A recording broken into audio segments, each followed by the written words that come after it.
نحمدہ ونصلی ونسلم علی رسولہ الکریم۔ معزز سامعین و ناظرین، السلام علیکم ورحمۃ اللہ وبرکاتہ۔ تفسیر مصطلح الحدیث کے 12ویں سبق کے ساتھ حاضر ہیں۔ آج ہم خبر صحیح کے باب میں پڑھیں گے ما هو المحکوم بصحتہ مما رواہ الشیخان، کہ جو شیخین نے روایت کیا ہے تو ان میں سے کس پر صحت کا حکم ہے، یعنی شیخین کی صحیح بخاری اور صحیح مسلم میں سے کن احادیث پر صحت کا حکم ہے، جو کہتے ہیں کہ اس کی احادیث صحیح ہیں، تو وہ کون سی احادیث ہیں جو صحیح بخاری اور صحیح مسلم میں جن پر صحت کا حکم ہے۔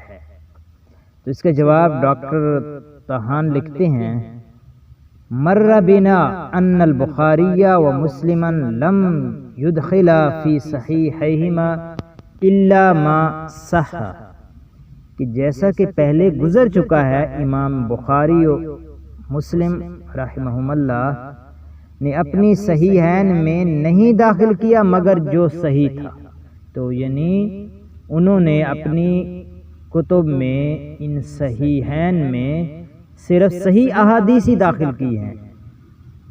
وَأَنَّ الْأُمَّةَ تَلَقَّتْ كِتَابَيْهِمَا بِالْقُبُولِ، اور امت نے ان کی کتابوں کو قبولیت کا درجہ دیا ہے، ان کو قبول کیا ہے۔ فَمَا هِيَ الْأَحَادِيثُ الْمَحْكُومُ بصحتها، تو وہ کون سی احادیث ہیں جن کی صحت کا حکم ہے۔ والتی تلقت الامہ، اور جن کو امت نے لیا ہے بالقبول، قبولیت کے ساتھ۔ یاد ترا، تو ان سے کون سی احادیث مراد ہیں جن پر امت نے جن کو قبولیت کا درجہ دیا ہے اور جن کی صحت کا حکم ہے؟ تو اس کا جواب یہ ہے، والجواب ہوا انما رویاہ بالاسناد المتصل فهو المحکوم بصحتہ، کہ شیخین نے جن کو سند متصل کے ساتھ روایت کیا ہے اس پر صحت کا حکم ہے۔ وہ احادیث جو شیخین نے صحیحین میں متصل سند کے ساتھ ذکر فرمائی ہیں ان پر صحت کا حکم ہے۔ وَأَمَّا مَا حُذِفَ مِن مَبْدَأِ إِسْنَادِهِ، بہرحال وہ احادیث جن کے مبدأ اسناد، سند کے شروع سے راوین او اکثر، ایک راوی یا زائد راوی حذف ہوں، جس کو ہم معلق حدیث کہتے ہیں۔ وَيُسَمَّى الْمُعَلَّقُ، اور اس کو معلق حدیث کہتے ہیں، ایسی حدیث جس کی سند کے شروع سے ایک راوی یا زیادہ راوی ساقط ہوں، حذف کر دیے گئے ہوں۔ وَهُوَ فِي الْبُخَارِ كَثِيرٌ، اور ایسی احادیث بخاری میں بہت سی ہیں، کثیر ہیں۔ لَكِنَّهُ فِي تَرَاجِمِ الْأَبْوَابِ، لیکن وہ تراجم ابواب میں ہیں، ابواب کے تراجم میں ہیں۔ وَمُقَدَّمَاتِهَا، اور پیش لفظ کے طور پر ہیں، یعنی یہ شروع میں ہے، پیش لفظ ایک مقدمے کے طور پر ہیں، یا جو باب کا عنوان رکھا ہے وہاں پر احادیث ہیں، معلق احادیث۔ وَلَا يُوجَدُ شَيْءٌ مِّنْهُ فِي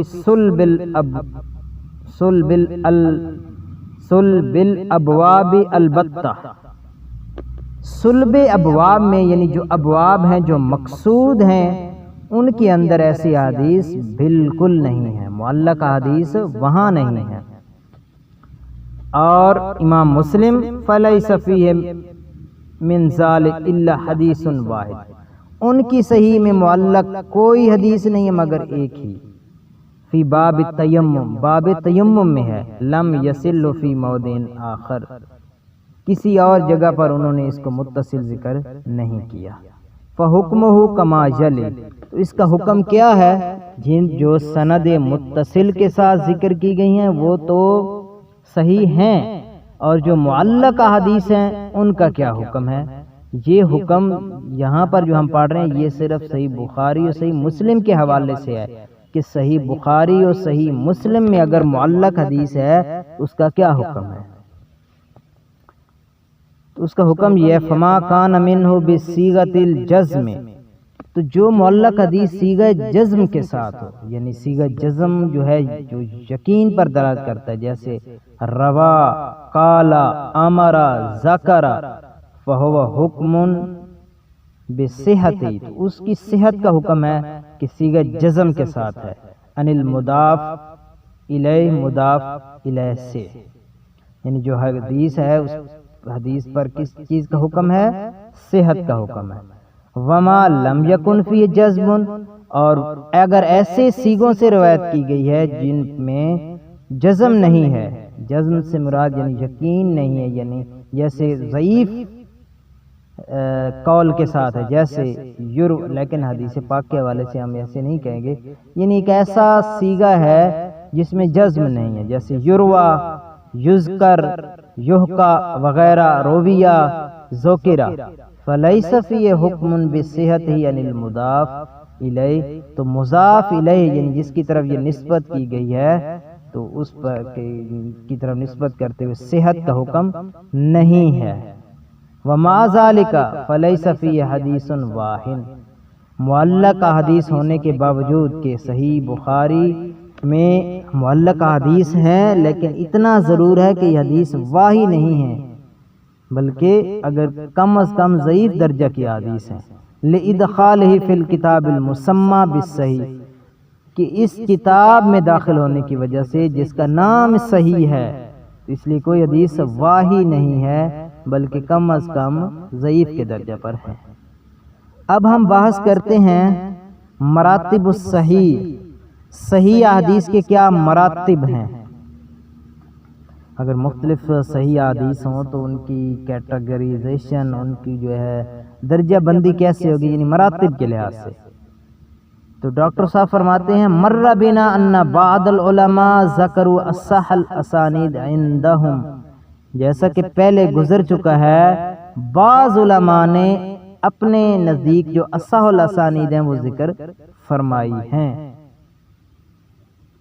لیکن جمہور کے نزدیک اصح الاسانید نہیں ہیں. بعض علماء فرماتے ہیں اصح الاسانید ہیں، تو وہ کیا ہے؟ فبناء علی ذلک وعلی تمکن باقی شروط الصحت، اس پر بنا کرتے ہوئے یعنی اصح الاسانید ہونے کے اعتبار سے اور اگر باقی شروط صحت پائی جاتی ہیں، یمکن ان یقال، تو ہمیں ممکن ہے کہ ہم کہیں ان للحدیث صحیح مراتب، کس حدیث سے صحیح کے مراتب ہیں، یعنی اصح الاسانید کی طرف دیکھتے ہوئے کہ جو بعض علماء کے نزدیک ہیں مخصوص خاص سندیں جو اصح الاسانید ہیں اس طرف دیکھیں یا سند میں باقی جو شروط ہیں اگر ان کو دیکھیں تو اس لحاظ سے ہم اس کے مراتب بنا سکتے ہیں. تو فاعلی مرتبہ ما کان مرویا باسناد من اصح الاسانید، تو سب سے اعلی مرتبہ کی حدیث وہ ہے جو ایسی سند سے روایت ہو جو اصح الاسانید کہلاتی ہے، جیسے امام بخاری کے نزدیک ہے مالک عن نافع عن ابن عمر، یہ اصح الاسانید ہے. کمالک عن نافع عن ابن عمر. نمبر 2 ودون ذالک، یعنی اصح الاسانید کے بعد وہ ہے رتبتاً، رتبہ کے اعتبار سے ما کان مرویا من طریق رجال ہم ادنا من رجال الاسناد الاول، ایسے رواة سے ہو جو اسناد اول یعنی جو اصح الاسانید کے درجہ سے اس کے روات کے درجہ سے کم درجہ پر ہوں، جیسے حماد بن سلمہ کی روایت ثابت سے اور ان کی انس سے، تو یہ ہے یہ دوسرے درجہ کی، یہ مرتبہ صحیح کا دوسرا ہے، یہ ایسے رواة سے مروی ہو.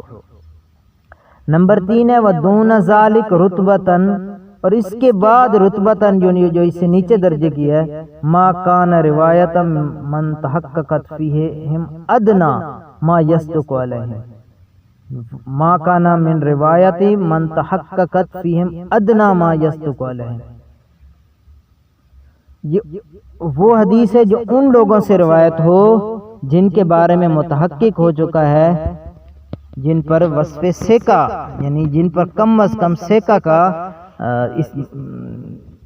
صادق آتا ہے، یہ اصطلاح جن پر جو ثقہ کے لفظ سے موصوف ہیں، کا روایت سہیل بن ابی صالح عن ابی ہریرہ۔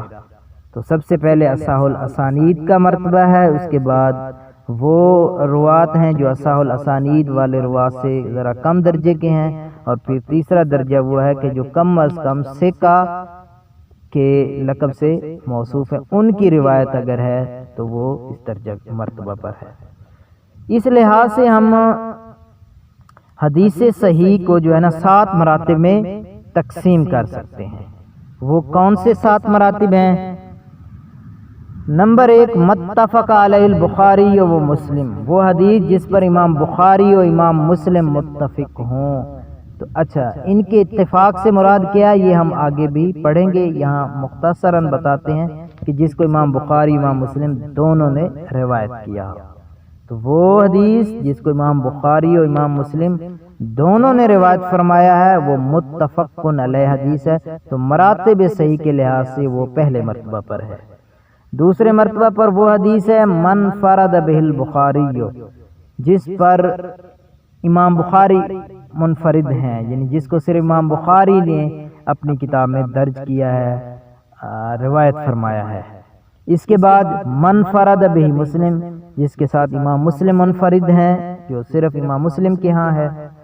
پھر اس کے بعد چوتھا درجہ ثم ما کان علی شروطہما، جو صاحب یعنی شیخین نے تو ذکر نہیں کی لیکن ان کی شرط پر ہے، دونوں کی شرط پر جو حدیث ہے، ولم یخرجا، اور انہوں نے اس کی تخریج نہیں کی، تو وہ حدیث ہے۔ مراتب کے لحاظ سے چوتھے نمبر پر وہ حدیث ہے جسے امام بخاری اور امام مسلم دونوں نے تخریج نہیں کی لیکن ان کی شرط پر آ رہی ہے۔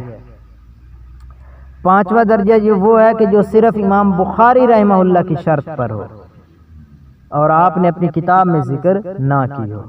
چھٹا درجہ وہ ہے کہ جو صرف امام مسلم کی شرط پر پوری اتر رہی ہو۔ اور ساتویں یہ ہے ثم ما صح عند غیرہما من الائمہ، پھر ائمہ کے بعد جو ہے ان یعنی شیخ امام بخاری امام مسلم کے علاوہ نے صحیح قرار دیا، جیسے ابن خزیمہ ہے، صحیح ابن حبان ہے، تو یہ وہ آخری درجے کی یعنی صحت کے مراتب کے لحاظ سے وہ ہیں کہ جسے امام بخاری نے تو روایت نہیں کیا لیکن باقی جو ہے نا مشہور ائمہ ابن خزیمہ ابن حبان وغیرہ نے روایت کیا ہے، اپنی کتابوں میں تخریج کی ہے۔ اب اگلا ٹاپک ہے ساتھ ہی شرط الشیخین۔ ہم بار بار پڑھ رہے ہیں کہ جو شیخین کی شرط پر ہو، امام مسلم کی شرط پر ہو، امام بخاری رحمہ اللہ کی شرط پر حدیث، تو اس سے کیا مراد ہے؟ لم یفصح الشیخان عن شرط شرطاہ او عیناہ زیادتاً علی الشروط المتفق علیہ فی الصحیح۔ تو یہ جو شرط شیخین ہے، یہ شیخین نے یعنی امام بخاری امام مسلم نے وضاحت نہیں فرمائی کہ انہوں نے کون سی شرط لگائی ہے یا معین نہیں کی کوئی شرط۔ زیادتاً علی الشروط المتفق علیہ فی الصحیح، جو متفق علیہ ہیں صحیح میں، ان کے علاوہ کوئی زائد ایکسٹرا انہوں نے خود سے شرط بیان نہیں کی۔ یعنی حدیث صحیح کے لیے جو شرائط ہیں وہ تو ہیں ہی، ان کے علاوہ سے امام بخاری اور امام مسلم نے کوئی شرط بیان نہیں کی، صراحت نہیں فرمائی۔ لیکن الباحثین من العلماء ظہر لهم من التتبع والاستقراء، لیکن باحثین جو ہیں محققین جو علماء میں سے ہیں ان کے لیے ظاہر ہوا ہے تتبع اور استقراء سے، غور و خوض سے، جو انہوں نے اس کو دیکھا ہے، اس میں تتبع کیا حدیث میں، تو انہوں نے وہ شرائط نکالی ہیں لاسالیب، اسالیب کو دیکھتے ہوئے، ما ظنہ کل منہ انہ شرطہما او شرط واحد منہما، تو وہاں سے انہوں نے یہ نتیجہ نکالا کہ یہ امام بخاری کی شرط ہے یا شیخین دونوں کی شرط ہے یا صرف امام مسلم کی شرط ہے۔ یہ بعد والے محققین نے علماء نے استنباط کر کے تتبع کر کے یہ شرائط ذکر کی ہیں۔ امام بخاری امام مسلم نے خود سے اپنی شرائط بیان نہیں کی۔ اور جو سب سے عمدہ بات کی گئی ہے اس باب میں، وَأَحْسَنَ مَا قِيلَ فِي ذَلِكَ، جو اس باب میں سب سے اچھی بات کی گئی ہے، أَنَّ الْمُرَادَ بِشَرْطِ الشَّيْخَيْنِ، کہ شیخین کی شرط سے مراد، او احدہما، یا ان میں سے کسی ایک کی شرط سے مراد، ان یکون الحدیث مرویا من طریق رجال الکتابین، کہ حدیث جو ہے مروی ہو ان کتب کے رجال کے طریق سے۔ اگر اس کتب کے رجال کے طریق سے، یعنی ایسی سند سے ہے جو اس کتاب کے روات ہیں، امام بخاری امام مسلم کی صحیحین کے روات ہیں، تو پھر وہ حدیث جو ہے، اس کا مطلب ہے امام بخاری کی شرط پر ہے سند۔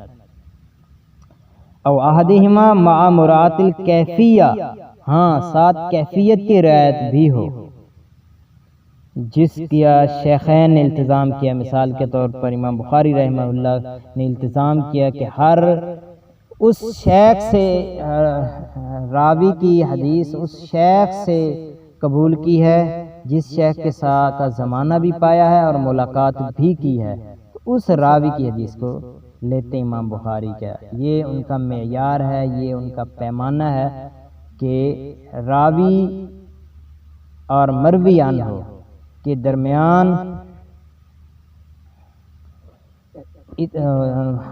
زمانہ بھی ایک ہو ان کا اور ملاقات بھی ثابت ہو، یہ شرط ہے۔ تو یہ انہوں نے یعنی التزام کیا امام بخاری نے، تو محققین نے جو ہیں علماء نے وہاں سے یہ اصول نکالا کہ یہ امام بخاری کی شرط ہے کہ راوی اور مروی عنہ جو روایت کر رہا ہے اور جس سے روایت کی جا رہی ہے، دونوں کا زمانہ ایک ہو اور ملاقات بھی ہو۔ تو یہ تھا شرط الشیخین، شیخین کی شرط پر باز کی، شیخین کی شرط سے کیا مراد ہے۔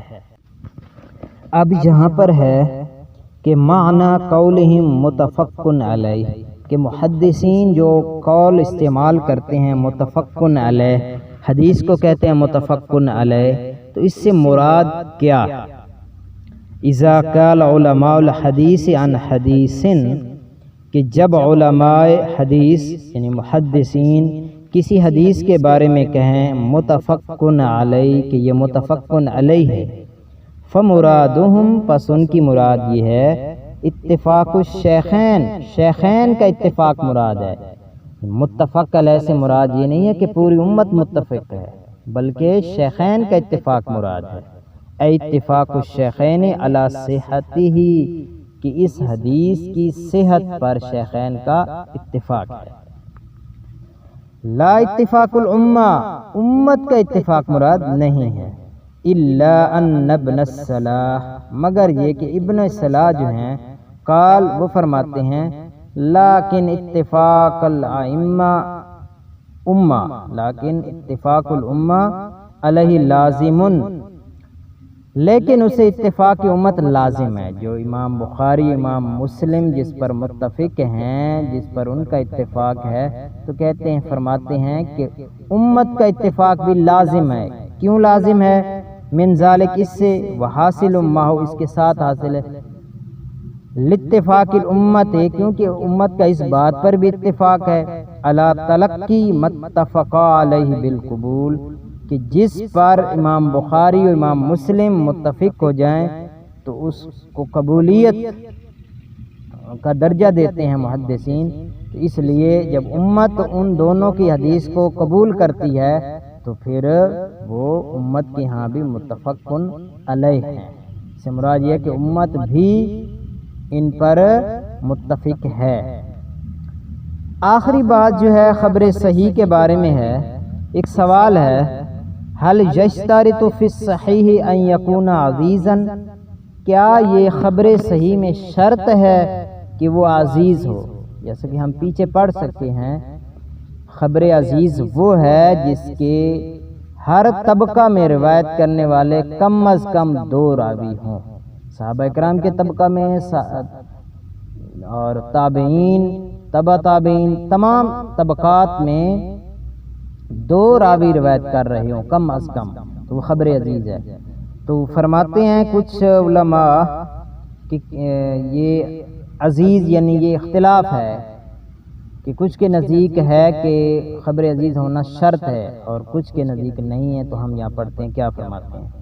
الصحیح انہ لا یشترط فی الصحیح ان یکون عزیزا، صحیح بات یہ ہے کہ خبر صحیح میں یہ شرط ہے ہی نہیں کہ وہ عزیز ہو، بمعنی ان یکون لہ اسنادان، یہ معنی کہ ہر حدیث کی دو سندیں ہوں، لأنہ یوجد فی الصحیحین، کیونکہ صحیحین میں موجود ہیں، وغیرہما، اور ان کے علاوہ کتب حدیث میں ایسی حدیثیں موجود ہیں، احادیث صحیحہ، وہ احادیث صحیحہ ہیں، یعنی وہ حدیث صحیح ہے، لیکن یہ جو شرط ہے کہ خبر عزیز یہ نہیں پائی جا رہی۔ وہی غریبہ، وہ غریبہ ہیں کہ ان کو ایک ہی راوی روایت کر رہا ہے، ہر طبقہ میں یعنی کم از کم ایک راوی روایت کر رہا ہے۔ وزعم بعض العلماء، اور بعض علماء نے یہ زعم کیا ہے ذالک، اس کا کہ صحیح کے لیے عزیز ہونا شرط ہے کہ خبر عزیز ہو، ہر طبقہ میں دو یا دو سے زیادہ روایت کر رہے ہو۔